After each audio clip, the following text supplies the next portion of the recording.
My First Summer in the Sierra by John Muir. June 17. Counted the wool bundles this morning as they bounced through the narrow corral gate.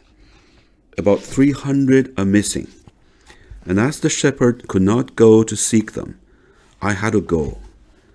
I tied a crust of bread to my belt and with Carlo set out for the upper slopes of the Pilot Peak Ridge and had a good day, notwithstanding the care of seeking the silly runaways. I went out for wool and did not come back shorn. A peculiar light circled around the horizon, white and thin like that often seen over the auroral corona, blending into the blue of the upper sky. The only clouds were a few faint flossy pencilings like combed silk.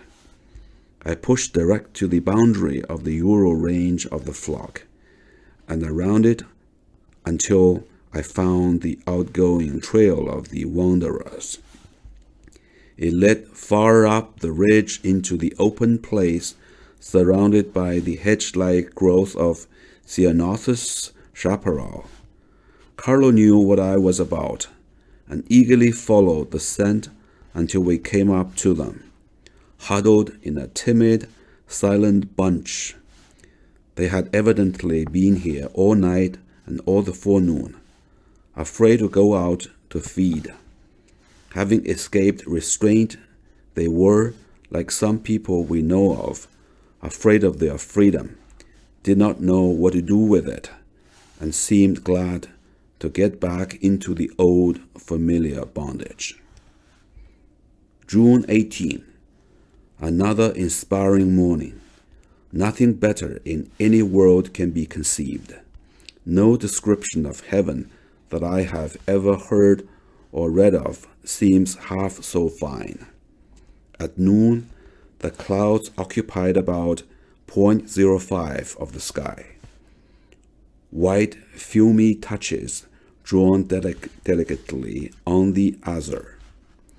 The high ridges and hilltops beyond the woolly locusts are now gay with monadella, clackia, coreopsis, and tall tufted grasses, some of them tall enough to wave like pines.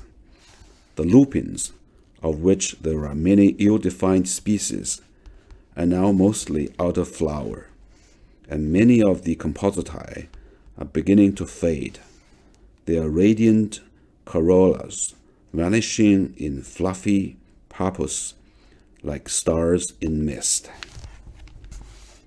June 19. Pure sunshine all day. How beautiful a rock is made by leaf shadows.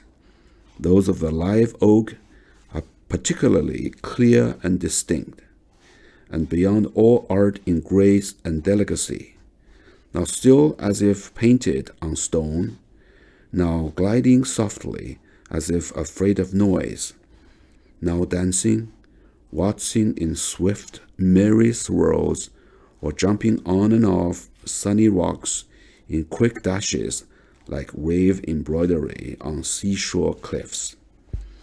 How true and substantial is this shadow beauty, and with what sublime extravagance is beauty thus multiplied.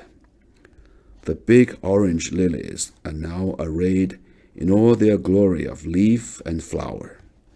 Noble plants, in perfect health, nature's darlings.